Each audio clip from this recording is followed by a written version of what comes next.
Okay, welcome, ladies and gentlemen.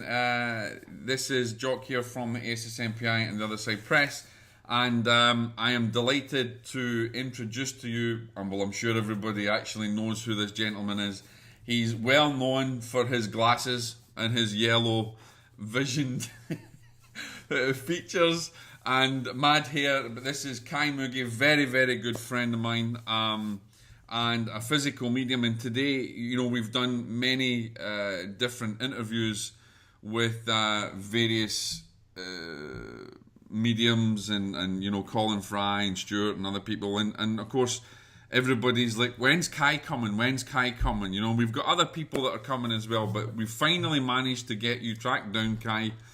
And this is very exciting for a lot of people out there, and also myself. I mean, I know you personally. We've exchanged for many years, and I've sat with you like so many other people have. But there's loads of questions out there about physical mediumship, about your development, about what you do, and this is a great way for us to talk about your work and to talk about your years of experience, and I'm delighted. So we'll get straight into it and talk about who Kai Muegge is and how you managed to get involved in physical mediumship from your early experiences.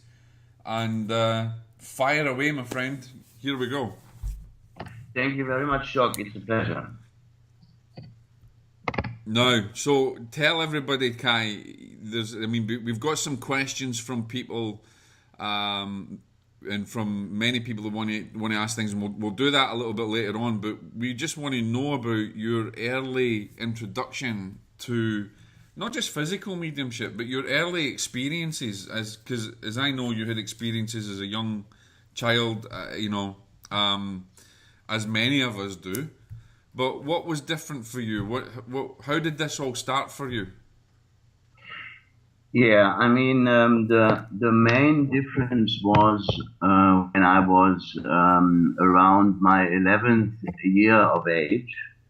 The years before, I had experiences that were very much irritating my family. Mainly, I'm coming from a very rational background. My mother is a teacher, and I'm raised in that environment of positive science, so to speak. I was able to read and write very early, so I was even able to express very well, very early what I was experiencing. And my parents were very much irritated. Basically, this was what many of us have experienced during their very early ages, between, I don't know, maybe around my 4th year of age. It started with strange dreams, strange encounters, out-of-body experiences, things like lucid dreaming, encountering spirit personalities of my sleeping family inside of the house. Then over the years, I started to explore the environment in the streets around the house and the environment even farther. In the morning, I came back, so to speak, and at the breakfast table, I was telling where I have been. And my parents were very irritated by this. And I was brought to several doctors. At the same time, I looked not very quite healthy. I was, and something was to come out. And I mean, it then finally came out. When I was 11, I had this initiating experience that finally was leading me onto that very special road I am on now for so many decades. So I was visiting and looking at some child psychologists in these early ages. I was a very nervous guy. I was very, very slim, very gray. I had a thick glasses with horn around it, nearly like today, or today nearly like these early days. And then when I was 11, A younger version of Harry Potter, you see this? Yeah, not really, but close to. And I mean, I think everybody can appreciate the difficulties that you have as a child when you're brought up in such a scientific environment, or when your family. It's been the same for me, and the same for many people. But how did you feel when your family, your mother, your father was just totally kind of going against your feelings and kind of probably even degrading you a little bit, because of what you were experiencing? Did that make you withdraw even more, or did it make you hungry to learn more? No, it basically did let me withdraw a little bit more, and I was so to speak separating this area of experience of life from my family the best I could.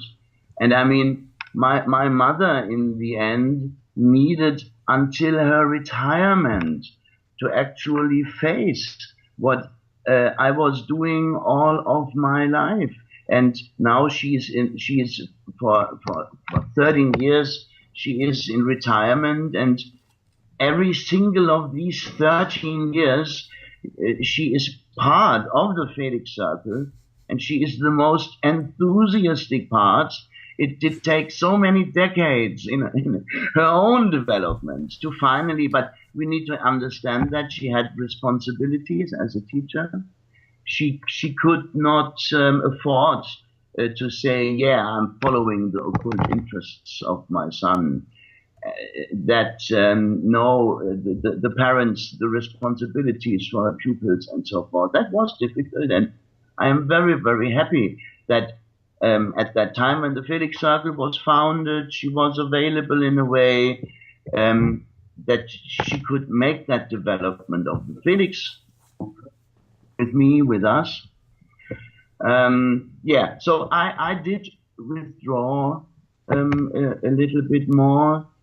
And then was the big outcome, so to speak, when I was 11, and when I was confronted for the first time in this strange environment of experiences. And it was meant to be that in the household of my closest school friends, not only comrades, they were my closest friends. I did regularly overnight at their house.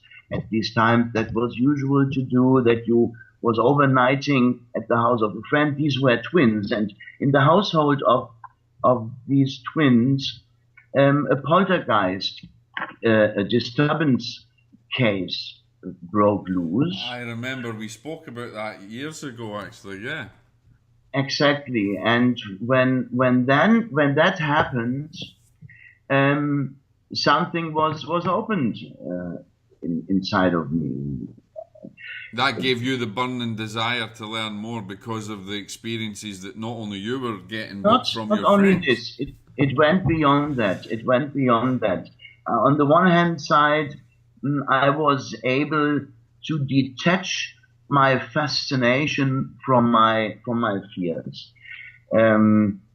The others were totally gripped by their fears, and I had a fascination within me nobody could understand at that time, and it had also to do that in my dreams I suddenly was contacted by, so to speak, those entities I was used to deal with during my sleeping times. But they started to tell me, Kai, you have a connection, you have something to do with the physical energies that are breaking loose there. Not that you are the originator, but you are meant to be here because the experiences you will make here have very much to do with yourself, with your development, with exactly that what was not coming, that was not wanting to come through all the years before, and I did not know what was it. And when I experienced all these this array of phenomena there, and my fascination that was burning, and with 12 then I was already reading the classics of German physical mediumship research, like a phenomena of materialization of Frank Notzing. I was reading with 13, and with 15 then, when I was on a boarding school, that was the tradition in my family to have the young boys on a boarding school. And when I was 15, I founded my first physical circle. 15 years old. Now that's actually quite controversial, because a lot of people won't even sit, or even teachers won't even allow anyone to sit in a physical circle until they're 18, 21 years old. So you have really had a kind of a very early experience to it, you know. But it's interesting to note that you never really did anything until you were in your teens. And I guess with the environment that you were brought up with your mother and your father, you were a lot more mature than probably a lot of other teenagers, and so you were able to deal with it. I want to just jump back a little bit, because you said something that I caught upon that was very, very important. And I think it's important to teach others this, is you mentioned that you were able to detach from the fear of what you were experiencing, and other people were gripped by the fear. Explain that a little bit more, because I know that there's a lot of people there that have a fear of it, and they have that probably hinders their own development in such a way. So how did you experience that, and how would you equate that to somebody developing now, or your friends that would experience it? I mean, that has, of course, very much to do with what I was starting when I was around 20 at my study time. Since then, I am counseling people in regards to disturbances in their home, disturbances in their minds. Sometimes it starts in the mind. The people believe there is something coming with them or going along with them, and then that may maybe work forward into the outside environment or not. Anyway, since the experiences I made then when I was 11, 12,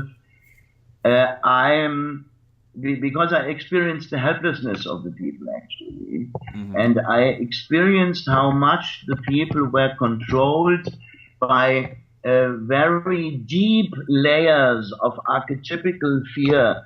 It is the fear of the occult that is put into us, into every one of us.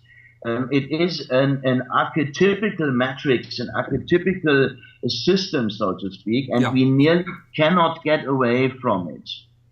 That I could get away from it, and probably was because it was insofar meant to be, because it was part of my development. It was part of myself. Yeah. So I was, because of that, in a very special situation. Yeah, not everybody is. And I think, Kai, when we say the word occult, it drives a consciousness, a conscious experience of people having fear of that word occult. When we know that these practices have been indigenous for thousands and thousands of years, and probably even before the advent of our world's religions as we understand now, these practices were synonymous to life and to natural living from many indigenous. So we do have an inherent fear of that particular word, or the paranormal or occult, because there's a mass consciousness that comes with it. But it's interesting you kept away from that side of things, and you could see the difference even at a young age of how it was gripping your friends. That's a really interesting point. Yeah, and and as I said, I myself was in that personal situation of probably being within a development, towards the mediumship that flourished then from my 15th year of age. And it was always a physical mediumship, a very pure physical mediumship. All the things that are expressing in mental mediumship are expressing in my mediumship in a physical form. Everybody wants to know this, and nobody sent this question in, but I'm going to ask it because I know everybody wants to know. Well, there's two questions. How long was it before when you developed your circle, and I mean, you're very blessed to have your mother, and I know your mother Elke is your biggest fan. And how long was it before you actually started to experience phenomena, whether it was something really, really small, I mean, we'll not go into today because we've got so much to talk about in today's work, but how long was it before you started to experience something with your development in that circle? And what was the first experience? What was the first, wow, that's definitely physical, that something happened and we've been waiting for so long? Tell us about that. I mean, this is also basically pretty unusual what happened. When I was moving towards that point at the boarding school, when every Tuesday, it was in the girls' house, we held this little circle until we were uncovered, and then we held it at another place. You were caught having a circle by the boarding school. That's brilliant. Yeah. And not only that, I also was the hypnotist of the boarding school, and it was a lot of fun. We were doing the most craziest post-hypnotic orders to the people, letting them do the most craziest things in front of teachers by clapping into the hand or something like that. No, these were actually years I could try myself out very, very much. I had all these pupils around me, and at these times, that was in the 80s, everywhere in the press was the so-called occult wave, at least in Germany. But it was not in regards to paranormal interests. And let me shortly say, the word occult is simply the oldest word for the whole complex of things that we consider strange or unexplainable, or that beriddle us, irritate us. Basically, directly translated, occult means that what comes from darkness. And this is very, very important and very interesting, that the oldest word, it is so spoken in Latin and in Greek, and the oldest word we have for it. And it's interesting that this oldest word is connecting the word or the environment of darkness, the condition of darkness, with these irritating phenomena coming towards us. So, what was I wanting to say? When you get caught with your circle and with the girls. Oh yes, oh yeah, exactly. So when I was preparing myself for the boarding school, so to speak, and was reading all the classics, I had no doubt that the moment I would sit with people, physical phenomena would occur. And the way I imagined it did immediately occur. I do not fully remember, but it could even be that it was even the first time we all came together, that first phenomena did happen. In all of my circles, and there were a few over these decades, we had physical phenomena, sometimes stronger, sometimes not so strong. You know how very much dependent that is on the participants. Of course, in a development of 13 years, in a row, so to speak, that I had in the Felix circle. I had not before. The circles before, they all lasted between 1 and 3 years, let's say. Yeah. And this is pretty normal for experimental circles. That the Felix circle did last so long, yeah, I mean, that was luck. That was on one hand side luck in the choice of people, but of course the mediumship, and not only my mediumship. I mean, we had different mediumistically enabled people in the circle, but they were not interested in demonstrating or sharing that. So, I mean, the amount and strength of phenomena that came with my mediumship, that was nearly forcing us, pressing us to share that with others, because it was clear to us that that was not given to us to share it in a cellar between 13 people. Yeah, and I think,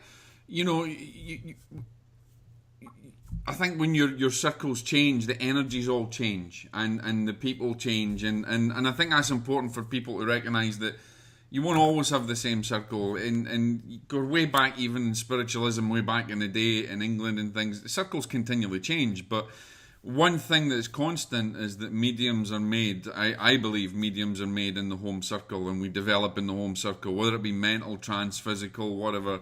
We're developing in the home circle. And it's interesting you got your mother. I'd like just to go to your mum for a little minute, because your mother's been your biggest fan. Your mother was against it, but what was the breakthrough for your mum when you eventually, let's skip forward, you've set up the physical, the Felix circle. Did you invite your mother to sit one night, or did she experience, how did that come about? Yeah, you need to understand, when I founded the Felix circle, I came out of 10 or 11 years of a very stressy job at Vivendi Universal Interactive. In the earlier days, we were Sierra Cocktail. We were a young startup company, and it was a great team, but everybody was very much involved personally and was very engaged personally. And there were days when I was 16 hours in the office or something like that. Wow. So I became self-employed at that time, because Vivendi Universal was wanting to leave first to Munich and then to Northern Ireland, and I did not want to leave the Frankfurt area. So I founded a journalistic team, so to speak, something I was always wanting to do from my former colleagues. Yeah, and we were doing daily videos for local TV stations and documentaries and something like that. Things I always wanting to do. Actually, we were filming 3 full-feature documentaries at that time, and actually documentaries that also went a step beyond documentaries at these times, where usually be done. At these times, family TV was very much in the press, and everybody wanted to have the whole family under the TV. And we were wanting to show things in our documentaries that were unknown, but happening. It was in regards to very social problems, to very huge social problems we have here in the Frankfurt area. It's about street prostitution and drug abuse and something like that. And when you are wanting to do a documentary, it lays very close to look into these issues here in the area. So we did, and we actually had an approach nobody else had before. All the other colleagues were driving with the police around and jumping out of the cars, and these are sick people living on the streets, and to kick away from their spoons what they need to have in their veins. I don't know if that is the right way. So we wanted to do it in a different way. And we were wanting to show the personal stories behind the people involved there. So anyway, at that time I became self-employed as a journalist, and had the time actually to do in the evening things I wanted to do, and it was clear for me when I leave Vivendi, I will do another circle. And at that time, nearly 8 years or so, nearly 8 or 9 years, my activities were sleeping, so to speak. I was fully in the job, and in Germany you have also additionally no actual environment for this. Even the word medium is not so well widespread like in England or in America. But at that time it was clear another group was I was wanting to erect, I was wanting to found. Yeah, and I asked my mother because we had rooms in the house, and I said, Mom, can I have that room? I want to start a circle. And I want to start having a seance. Yeah, and the best would be if I had family members with me. I will ask Steffi, my sister-in-law, who lives beneath my parents in the big family house, and I wanted to ask you, Mom, if you might like to be, if you might want to start with me such a thing. Yeah, and she said yes, and she experienced the development of the group and the very quick development of the phenomena from the very beginning on. That was great. She was always amazingly close at it, specifically because she used to jump at me when she was startled. So she was always very, very close to all what was happening. And that's why she became such a strong defender of the Felix Circle when there are people criticizing or whatever. Yeah, because she is so close, she was so close, she is so close, and know exactly what is going on or what is not going on. So that was how Mom became involved, and her enthusiasm grew from week to week. Yeah. And she's been a focal point of the Felix group ever since. And then obviously you met Julia, and Julia came along. I want to jump back. I'm going to jump back again because, and I know you and I have discussed this many, many times, and it's the old story. It's like Catholic and Protestant back in the days in Ireland. It's the whole, the Romans, the Egyptian, all this kind of thing. So let's go back. It's working in the dark and working in the light. So there's been a massive debate that's continually gone on from scientific advances in mediumship and through, way back in the day, Andrew Jackson Davis, and way back in the day, David Fontana, who was the Skull Experiment, and in modern day times, we've had all of these scientists, all of these people that have been involved in old, Arthur Conan Doyle and, Arthur Findlay. There's this argument of whether we do mediumship in the dark and bringing it to the light. What is your thought process on that?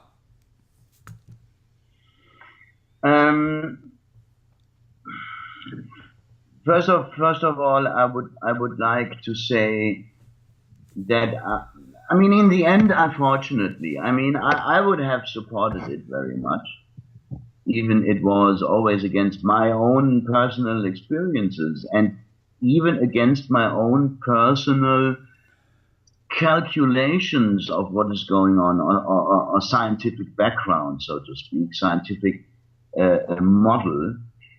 All the, I am involved in that for so many years, and I had over the years, and specifically over the years of the internet,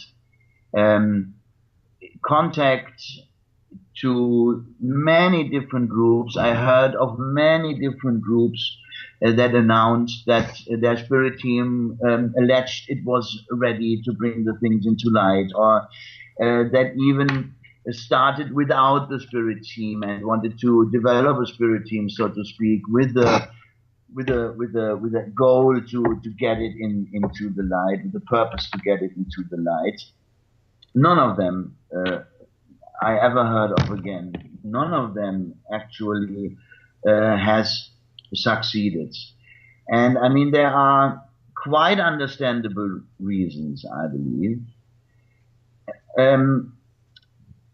I am forming my opinion on the one hand from my own experience, and on the other hand from very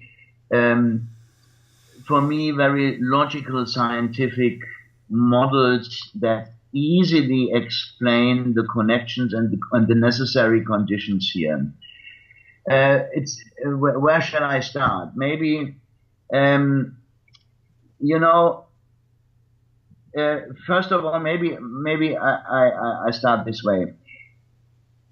We all know how in parapsychology there is a term. It is called elusive.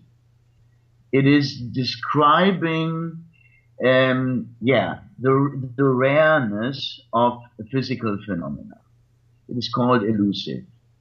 And if you want to have physical, parapsychology or paraphysical phenomena on a controlled base, you have to offer something to the phenomenon that enables it to stay in its character, to stay elusive, so to speak. So what does that elusiveness actually mean? We have a university here in Freiburg, and Hans Bender, the famous Professor Hans Bender, is coming from that university, and they have a counseling office. There is another physicist working. His name is Walter von Lucadou, and he actually developed something he calls the unfocus or the unsharpness relation. And now let me quickly explain to you what that means. In parapsychological field research, so Lucadou is somebody who is called when you have a poltergeist. Okay. And when things are moving around and everything. And so Lucadou, who has decades of experience in that field, and he was, by the way, not only putting his own experiences into the calculation, but the experiences of all the other field researchers of paraphysical phenomena over the world as well. He was asking himself, we have these unquestionable paraphysical phenomena. They are observed since the 9th century before Christ. I believe it was before Christ, the 9th century before Christ, we have the first report about a poltergeist disturbance in the house of a Roman legionnaire. So Lucadou was asking himself, we have these unquestionable physical phenomena. How can it be that every time we put our cameras onto it, or every time we try to directly look at it, that either the camera fails or even breaks down, or the phenomenon will simply not occur.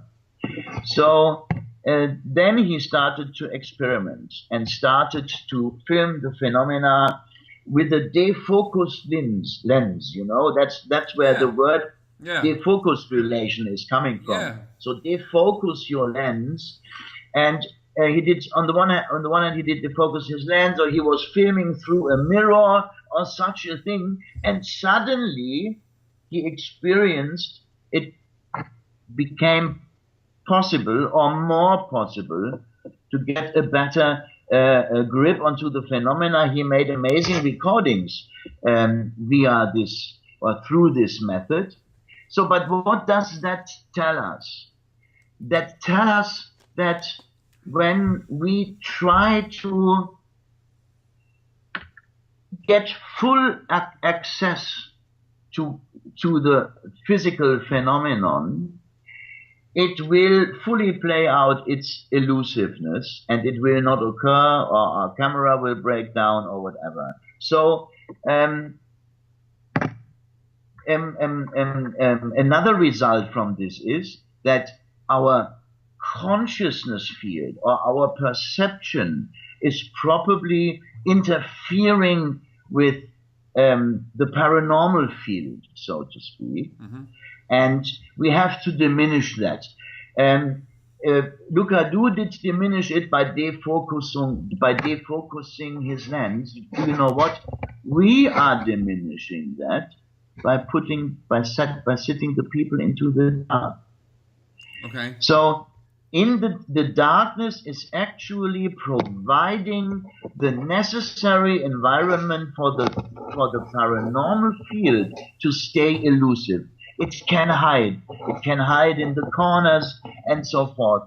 The moment you try to light out everything, the moment you try to put the camera in every corner, the phenomenon will not occur. So, but for all the light enthusiasts out there, let me tell you, you then can develop, after you have developed a base in darkness, you can develop things into the light. And I mean, we have a lot of amazing things developed into the light, but the basic... That's what I was going to say. I was going to say, because many people who will play devil's advocate will say, okay, Kai, we understand what you're saying. There has to be an elusiveness. But if we go back to D.D. Hume, if we go back to Helen Duncan, if we go back to with Katie King and all these, supposed, we have them in the light, and we have the famous Brazilian, I can't remember his name, but the Brazilian medium, Carlos Mirabelli. Yeah, and who had photographed in the light, and so, and I think it's important that you've said this. Yes, it can be brought into the light, and it can develop but it has to have a basis. And I think Stuart Alexander had explained that by, when you plant a seed in the ground, it's in darkness and it has to grow towards the light, and so it's a very simplified kind of expression. So, yeah, it's important to know that a lot of these mediums that were photographed in the light or had already developed in darkness, and of course Leslie Flint. Jock, we need really to correct this.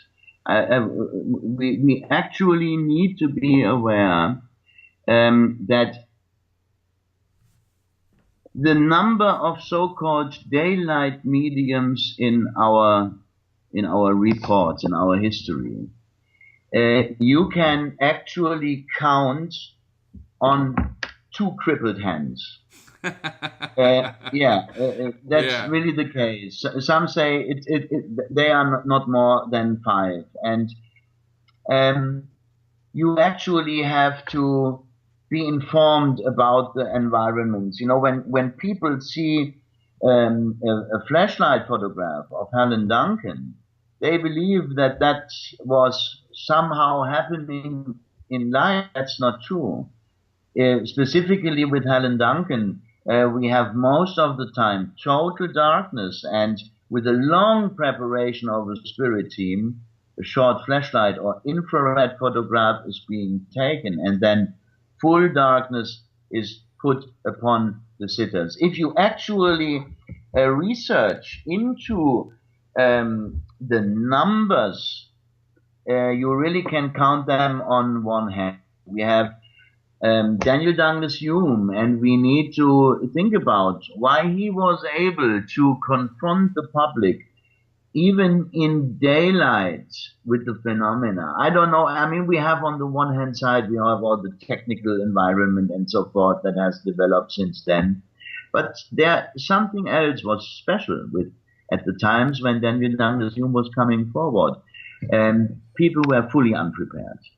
People had no, the so-called civilized hemisphere at that time had at these times actually no idea about the class of phenomena Daniel Douglas Hume was bringing forward. And maybe that also had to do that he was able to perform it in bright light, because very, very quickly behind Daniel Douglas Hume, the era of so-called darkness mediums comes.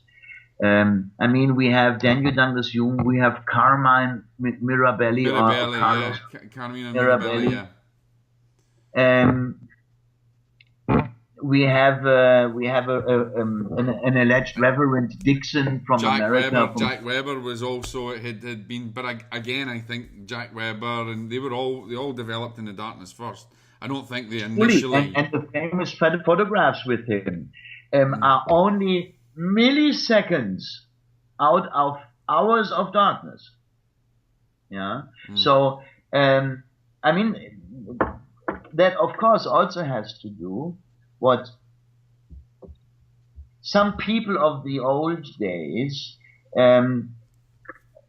they actually have demanded from this young generation of physical mediums to have it going like in the old days. The problem is that in the old days it was not as they are proposing it was. I don't know if that has to do that they have not actually researched into what they are talking about, or if their memory is deforming, or if their wishes are deforming their memory.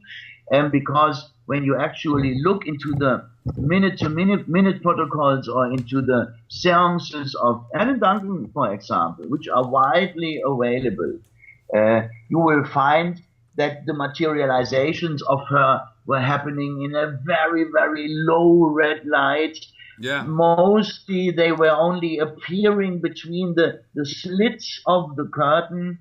So the visual information given in seances with such a low grade of light, the visual information was not higher than, let's say, with the darkness materializations of a David Thompson today, you know.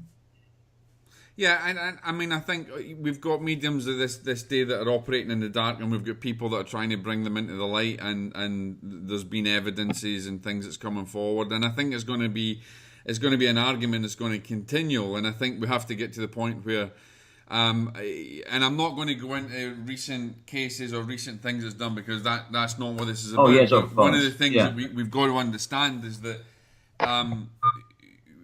gone are the days where we need to tie mediums into chairs and things, because as long as we have protocols, either as we move forward in technology, we can start filming in thermal imaging, or we have four-way control like I've witnessed with you, and we can hold you down, and there's always been control, and the phenomena going on and being measured. There is no way that then we can say that there is trickery there, but it's important for everybody to know that yes, we can bring mediumship into the light, physical mediumship, and we want to do that, and we want to get back to the ways of the old days and get the materializations and everything else. But we've got to face facts that we have to develop first, and the problem is in the modern day is, do we have, in this fast-paced world that we have, do we have the dedication? And with all the technology that's around us and the EMF fields from your phones, I can't even wear an Apple iPhone watch because it just goes all over the place and doesn't work. So you've got all of these issues that affect us, that perhaps that's another reason why we can't, develop the way that we did that they did in the past, because they didn't have all this technology. But it's important to note that we if there is controls in the darkness, such as four-way control, whatever it is, and under experimental conditions, there is no way that we can find trickery there, because you're being held down by four people with four-way limbs and everything else, and if the phenomena is going on, it's going on. But it has to be noted, though, that yourself and David Thompson and Scott and all the other mediums that's out there, and home mediums, and even Warren and so many mediums that are out there in the public eye, there is instances where the mediumship is in red light, and so it's not in complete darkness. There is development in red light, and that's good to see. I think we have to get past this whole arguing constantly about what we do and just get on with the development and get on and doing things. It's really important that if you have a faction that says, hey, we've got to develop in the darkness, then so be it. And if you've got people that want to just sit in the light, then so be it. Just don't argue about it, just get on with it and see what we can develop, because ultimately it's down to the spirit team and down to development. And there's been some very, very good arguments put forward for developing in the dark into the light, and there's been very good arguments put forward for developing in the light, but I don't think we're ever going to come to that happy medium, so to speak, to agree it. So we have to move on with things, and I think it's an important thing to move forward with, and to try and put things behind us and continue that development, because you've recently had so many breakthroughs, and you've been tested so many times as well. We're always going to have skeptics, and we're always going to have these arguments, and recent cases that have happened have thrown things up in the air a little bit. But it's important to note that in a home circle is where it's developed. They can do whatever they want in a home circle. We can't control that. In a public demonstration, and certainly in a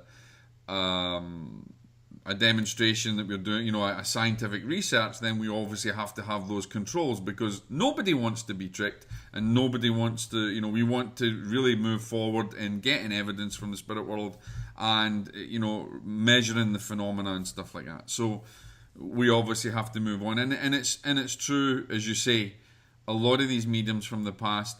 But I know, we go back to Helen Duncan. Helen Duncan had such an amazing and a wonderful gift that even her guide, Uncle Albert, as people knew him then, there was an instance where in white light he appeared, I can't remember to the gentleman, but he asked them, go into the cabinet, and then he built up in the darkness, and he says, then put the white light on, and can you see me over the top of the cabinet, pull my beard, poke my skin, are you happy?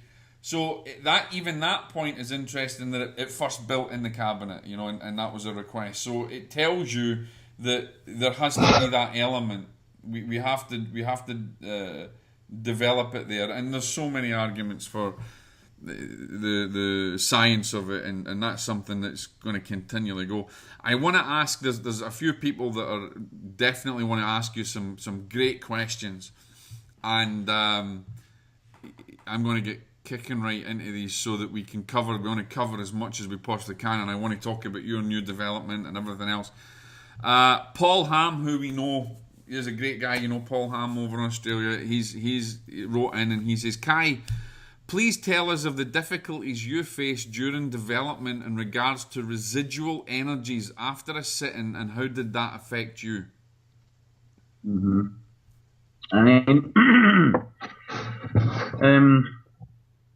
On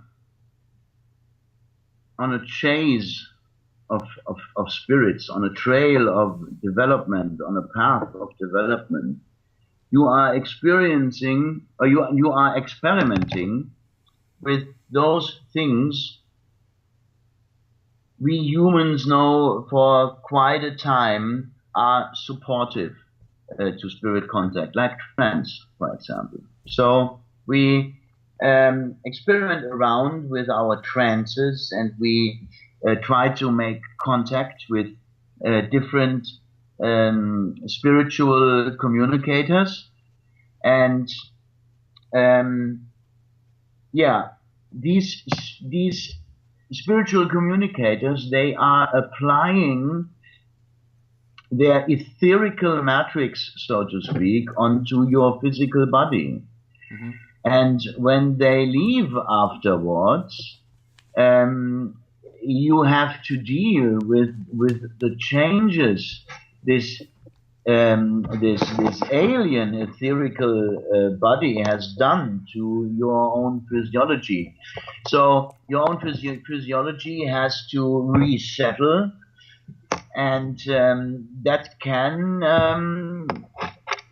bring you different forms of sensations, from depressions down to forms of pain you have somewhere in your, or irritations during your sleep and whatever. So I believe nearly everything imaginable can or has in the end happened to people experimenting on that level. So that's absolutely right what Paul says. You have to deal with these non-personal forms of personal energy that comes over you when you are working with communicators, and maybe specifically on a physical development. I think over the years, though, I mean, I know that as you're developing, when spirit are trying, and correct me if I'm wrong, but when spirit are trying to work with you and get to know your physiology and your energy, because it takes a while for them to learn to switch off that light and to then get into your consciousness and stuff, they're also experimenting with you. So, but there comes a time, because now, I mean, there comes a time, and I've witnessed it with you, that they have worked with you so long and have built up such a rapport that they understand that the minutest physical aspects of it, down to the vibration of your atoms, and the level of vibration, that once they've got in and they've developed that with you, it doesn't affect you as much as it would have done when you were developing through. So I think with people, and it's important for people to say, when you're developing, expect it, but they're also going to come to a time where it'll be calmer waters, and where the spirit team will work at that, and you've got to understand that this actually happens.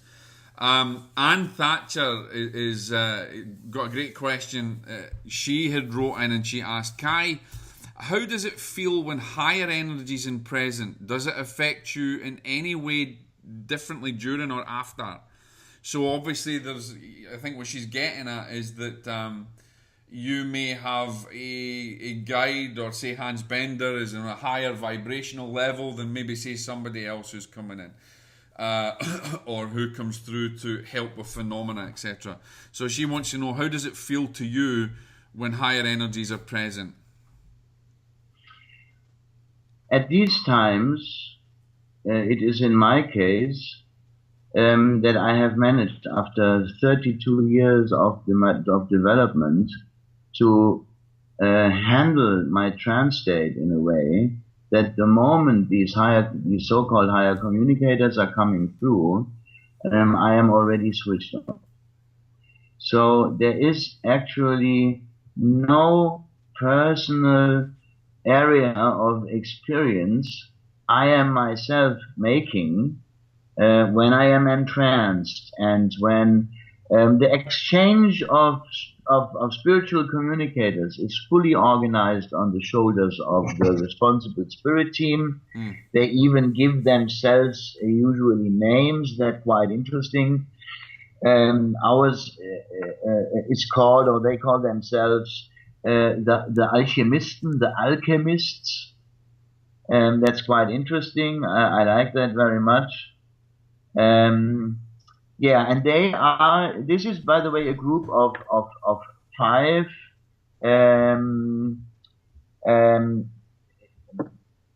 entities who were all once living in the Earth space. They all had roles within the mediumistic or the parapsychological community, and they all overtake different tasks to do during a seance. And one of those tasks is to organize the exchange of spirit communicators during the trance. So I actually, for the sitters, it is mostly recognizable when these higher communicators are talking, because in our case, they bring highly interesting and highly surprising concepts about reality, consciousness, how we are connected, what the real purpose of that spirit contact really is, they bring forward such things, and oftentimes they are coming um, with light phenomena or illuminating phenomena, which are quite stronger than when communicators of a more earthly character are communicating. Right. So for the sitters, it is, and it depends on how sensitive they are. And they have other sensations in regards to the appearance of spirit personalities. As it is always, you have sitters of different sensitivity inside of the room, and they all sense the same or different impressions about who's communicating and so forth. Yeah, that's interesting how you put that, and I think she'll be delighted with that, because there is clearly a very big difference when a higher level spirit guide comes through, or a spirit entity communicator, and you can feel it in your own vibration whether that's right. It's a kind of discernment, and you know whether that's coming from higher levels, because often the information is kind of beyond what we understand or experience, and that's great. Susan Feiler, as we both know, she's a great advocate for what we do, a great advocate for spirit, and a good supporter of the SSMPI. She's everybody, I think, wants to know this, because even I think it's, when I've sat with you and you do the holotropic breathing, it kind of freaks you out, She says, how exactly does the holotropic breathing affect you physiologically and the depth of your altered state? Yeah. The holotropic breathing routine is taught by so-called holotropic breathing practitioners. It is an American school of people who were coming from consciousness research, actually around Stanislav Grof, who is one of the most amazing researchers of consciousness and phenomena of consciousness. And basically, the holotropic breathing is coming from, or is not coming from, is used. It is from actual shamanistical environment from the Middle and South America. No, it is used mainly today to get rid of forms of trauma, specifically birth and pre-birth traumata. This is quite a powerful story, I can tell you, and experiencing that, I learned actually the holotropic breathing routine. In the second step, transpersonal psychology, this area is also called, and this pioneer of consciousness research, he's also a pioneer of so-called transpersonal psychology. What is transpersonal psychology? You work with, for example, hypnotizing, get into a hypnotic regression and experience a life before your life, no matter if that really has occurred or not. It is relieving yourself. It is giving you relief with problems you have today. So that's the approach for the so-called transpersonal psychology. And mediumship, it is also. I mean, every trance for me is always a big relief. And I don't know how my body and my biosoma, so to speak, or my physiosoma, or my soma spirit actually is using the trance. But when I'm coming out of the trance, I feel always a big relief. And these are the effects of transpersonal psychology. But let me quickly get back to the holotropic breathing routine. So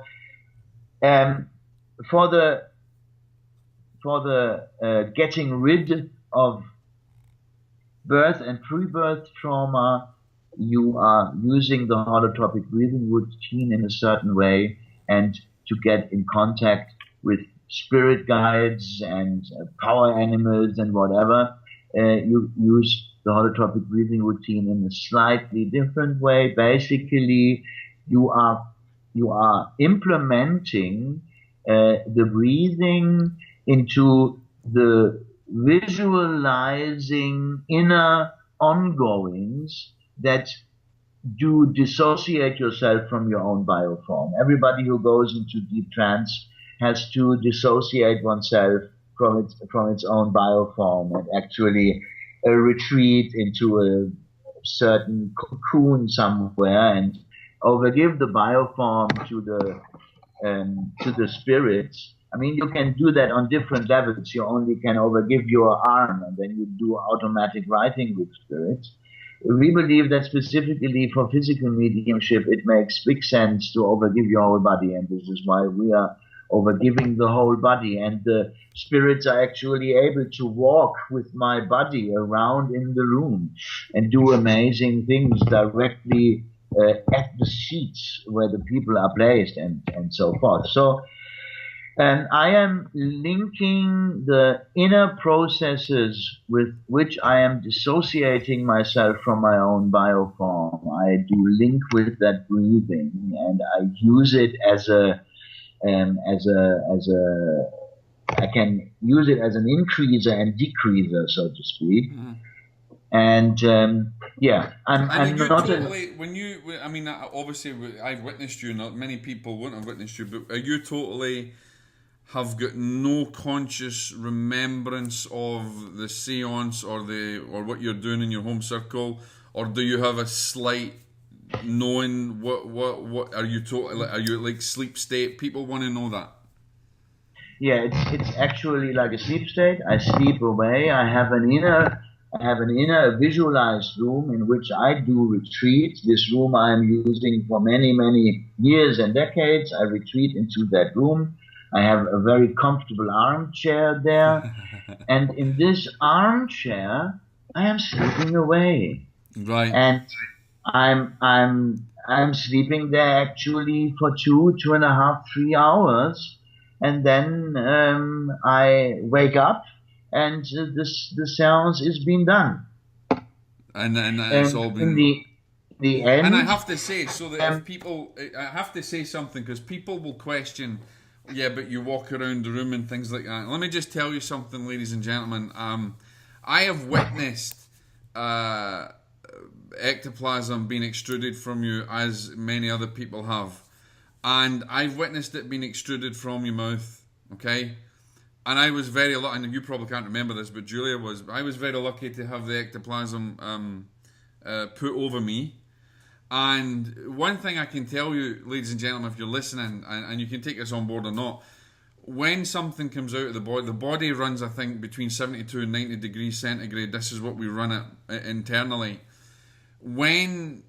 And we witnessed, and Kevin was there, and we witnessed everything coming out, and it built up, and then it was placed upon me, and there was a laugh that Hans had said that I had all your internal organs in me, which was really gross. But I have to say that even though that came out of the body and we witnessed it coming out, it was absolutely ice cold. It was ice cold, and I wrote that in my report. So there is definitely something parapsychological going on there. You can't take something from inside a form and body and it be absolutely ice cold. So just know that, ladies and gentlemen, and you know, go and sit with Kai and sit with many medium, you know, sit with many physical mediums and learn. But that's a very important thing. And it's good to know how you experience it and how you experience your trance state. I know many people, and I still have bother. I mean, I do trance, and there's sometimes I just can't go out at all because we're so busy, and you've just got to let that go and just get on with it. Kevin's got an interesting question, and I was quite surprised at this actually when he sent it, because you know, I'm one of these kind of very kind of scientific type mediums and find it difficult to believe in fairies and things. But he does, how common are elementals in materialization seances and what purpose do they serve? That's a great question, because I recently saw an image of where they caught in Wales some photographs of elementals, and I think it was on Coast to Coast, and George Noory just, what do you say? I mean, it was verified, the image was verified. So I think that's a good question. How common are elementals in materialization, and what purpose do they serve? From Kevin, what would you say to that? First of all, we needed to clear up, because I believe many people, I don't know if everybody understands the same under the term elemental. When I talk about elementals, I would classify them as, so to speak, personalized potentials of our natural environment that take, during the experiment, a personalized form, so to speak, and is thus enabled to communicate with us. I mean, we have in our seances quite often the opportunity that the spirit communicator says, we are in a very rich and lush natural environment here, and you have so beautiful beings living here within your forests and woods and gardens and flowers, and we have some who have the opportunity through our work to actually enter the seance room. And what then happens is that tiny dots of light enter the room and actually move around the people, and they are very friendly. The people experience oftentimes healing coming with them. So I can only talk about my seances and what I know from seances in the literature.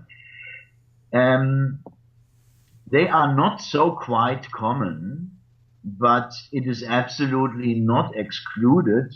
It is actually the environment that, and I believe, seances are mostly, specifically here in Europe, happening under a very strict survivalist notion, survivalists' expectations. People are not interested to see elementals. They want to have proof that they don't die. And so in my seances, this is a little bit different, because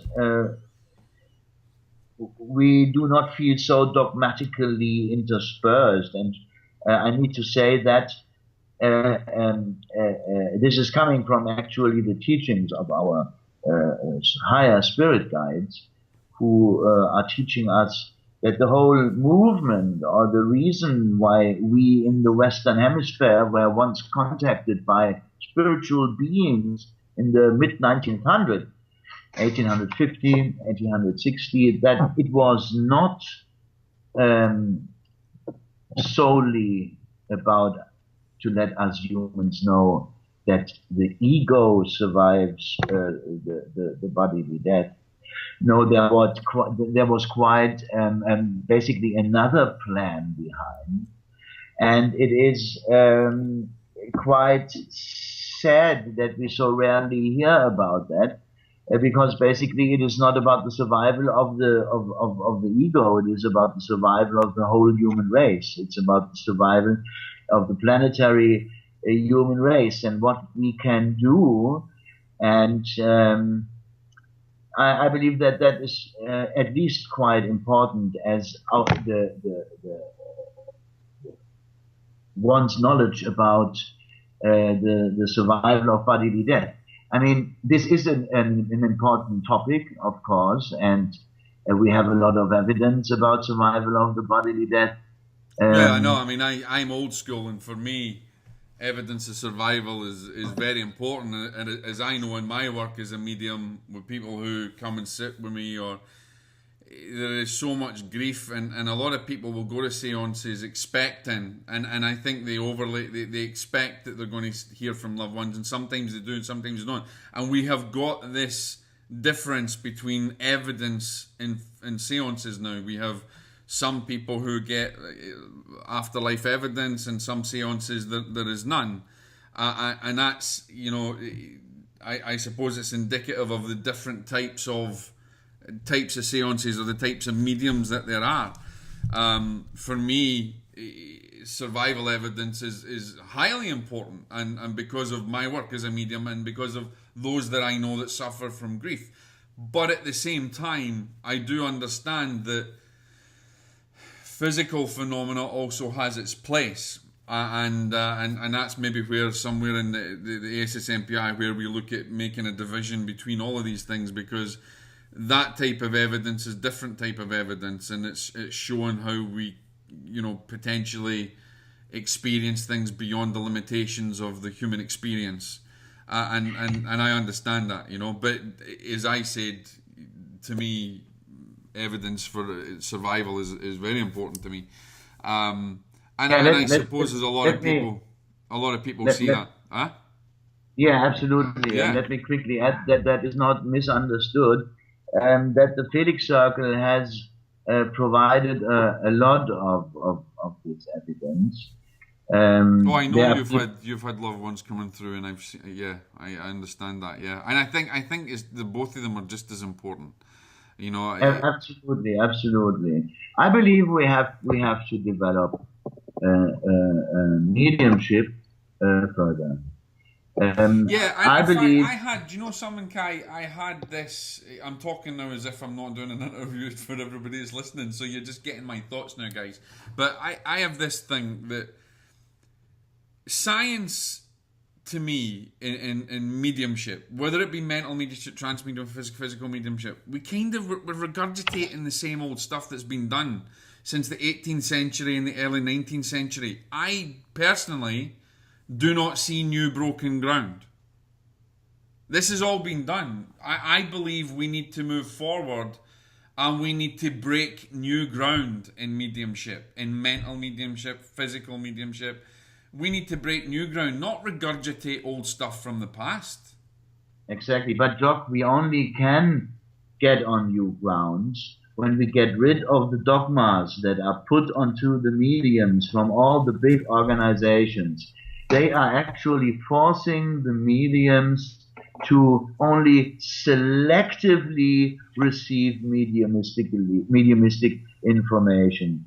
They are actually wanting from them that all the information they are somehow mediumistically bringing forward is serving the proof for survival. If we do not let the people actually explain this vast and absolutely unoverviewable cosmos of the spirits, if we always book them onto Uncle so and so, and I don't want to be disrespectful. I know that a grieving mother or something like that must be it's very important, and it is our responsibility to give these people comfort, but at the same time we need to give them also a new look onto the biological circle. We need to enable them, we need to let them a step backwards. I mean, I was always so impressed when I saw burials in New Orleans, or even with indigenous folks, and they were actually celebrating. There was no grief at all, because they knew that there was something better now coming for the one who left. And there is a big movement. I mean, you're right. There is a big movement now, and I know a friend of mine who has suffered a lot of grief herself in losing her son, and and Terry is well known in the afterlife research field. But she's gone over to teach people how to accept the grief on a better, more personal level, and to, I won't say almost celebrate it, but to help to go through that journey a lot better. And I think in all indigenous life, we have different, and maybe perhaps the way that we look at grief has maybe been brought up by dogma and religious fanaticism or religious perceptions. I think grief is a very personal thing, and as I've always said, you can't heal through grief. You can only go through the journey of grief, and a medium cannot heal anyone through grief. What we can do is to walk with that person on that journey, offering them comfort and evidence of survival. And I think, you know, that certainly, and I know in different cultures they do celebrate it and they don't take it on as hard as we do. So we've got a lot to learn, I suppose, and to move forward with. Just before, we're getting on, and I want to move on. You've had some tremendous developments recently. You've gone from having small type phenomena, medium type phenomena. You've had ectoplasm that's been fascinating and phenomenal to witness. But now, just recently, and I know from Lucius as well, that where the walls were shaking and everything else, and you had the full form materialization. And I know that you've taken some time off and you're working with that privately within the Felix Circle. What have we got to look forward to from the Felix Circle moving forward? Because we've seen now that there's examples where you've photographed, and I believe, and in fact, Shannon Taggart, who's now joined us on the ACSMPI, we're going to be doing an article and some photographs on some of that work that you've done. But from what we've seen recently, Kai, the Felix Circle has moved forward and has witnessed, people have witnessed a full form materialization. What can we look forward? What can we look forward to now with the Felix Circle moving forward? Basically, we did a development step from so-called partial materialization to full form materialization. Even though I believe basically the wonder to see a full developed form in front of you is only in degrees really larger than the wonder if you see only an arm or a hand that has developed within, or faces and heads. The many faces and heads we had developed within the ectoplasm. I see that myself. Yeah. Yeah, actually, then you know it. These are really full featured faces. This is nothing somebody is fantasizing. No, everybody can see them. I remember seeing the faces. I remember all of us getting up and moving forward and seeing them. So these are very clear and indicative of real people. But you've moved forward now. You're getting the full materialization. Yes. Can we expect more of that? You're developing more of that? Definitely, yes. The problem is that you know how dependent we physical mediums are onto the energy of the sitters group. Yeah. It's got to be the right sitters, yeah. And we are trying to find ways at the moment to let as many people witness that as possible. We at the moment cannot actually foretell, will it happen in tonight's seance or will it not happen in tonight's seance? But it happens in a regular occurrence in the meantime.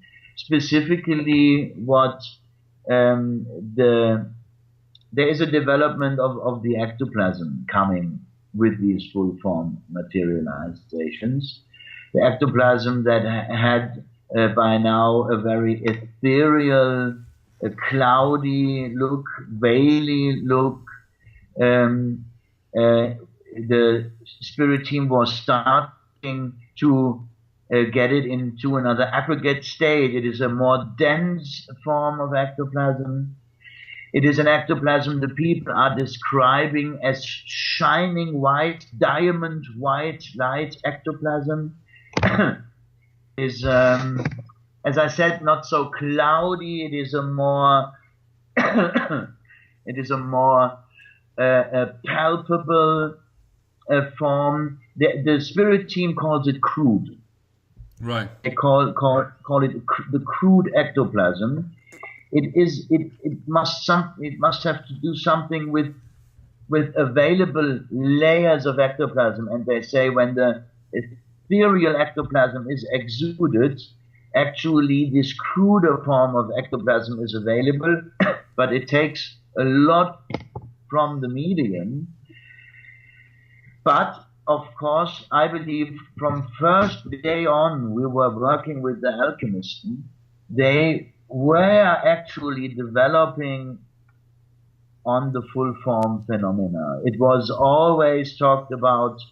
We were always thinking in the back of our heads, please do that, make ourselves ready to receive that, because we actually want to start a new era of full form materializations, of most different forms, not only diminished. I mean, we even had in our full forms by now very, very personal. We had the daughter of a visiting couple, for example, fully materializing. But we also had these nearly supernormal figures like El Moria Khan, for example, materializing in another seance, pretty unawated actually. So I would like actually to open or to start with, or not just to start with, I even like to confederate with others and start with a new era of full form materialization of the most impressing type. That's awesome. You know, it's exciting to hear, Kai, and definitely you're making the, leaps and bounds forward, and I think there's many other, and I think we're coming to the end. Obviously I could go on and we could go on for hours and hours and hours. You and I can talk about forever, but we've got so much time, and I've only got so much bandwidth to turn this video up for everybody to see. But what's interesting, guys, we're just going to finish off here, and we'll do another interview with Kai and many others. And the reason that I bring a lot of these physical mediums like Kai in, and Stuart, and obviously our good friend Colin Fry, who passed over, and we've got others. Scott Milligan's going to be coming soon, and hopefully we'll have David Thompson. And we want to interview everybody like this because it gives everybody a chance to talk about their work on their level, what they're experiencing. And I will say, as the good spirit guide Silver Birch has said, you take everything on board that sits with you, and what you don't like or whatever, you leave it to the side. But this gives you as much information on all of the different potentials of physical mediumship that we're looking at. And of course, we're going to look at mental mediumship and things as well. But Kai, I want to thank you for taking the time today. For being with us here as part of the ASSMPI, and also part, and for the other side, press readers and stuff. We'll definitely be doing a lot more of this and getting the message out of what we do, and hopefully we'll be able to show some new images and things that's coming forward and within the videos and the next time. But anybody who wants to go and see you do seances throughout the world. You've recently come back from Brazil and stuff like that, so you're continually working and you're continually developing in your home circle. Keep us informed of everything that's going on, and I'm sure everybody's going to come with loads of questions once they watch this, and but thank you for the time, and you've opened the eyes, I'm sure, of a lot of people, and we've got to have a little bit more of a deeper look into Kai. I know that you're no stranger to controversy, and neither is any physical medium a stranger to controversy. And I think we've even a mental medium, we all have controversial things but we carry on in love and light, and we carry on with a desire to carry Spirit's message. And however we do it, it is not for me to judge. It's not for anybody else to judge. We carry on our life with love, forgiveness, and compassion in our heart. And we hope that we make new ground in mediumship. And brother, thank you very much for spending the time with us today. And do you want to say one last word before we finish to everyone? Yeah, I'd like to express my thanks to you as well, and for these many years of good friendship and good talks, of course. And I am always available if you ask me, that's for sure. Well, we've had a lot of good talks, and I'm sure people are jealous that we speak quite often. So it's I get to get here. So, but you know, the relationship continues to build and grow, and spirit continues to grow, and we continue to bring new information forward. And it's been awesome. It's been awesome having you, and I can't wait to share this knowledge with everybody else. So, thank you very much, Kai, and we shall speak soon.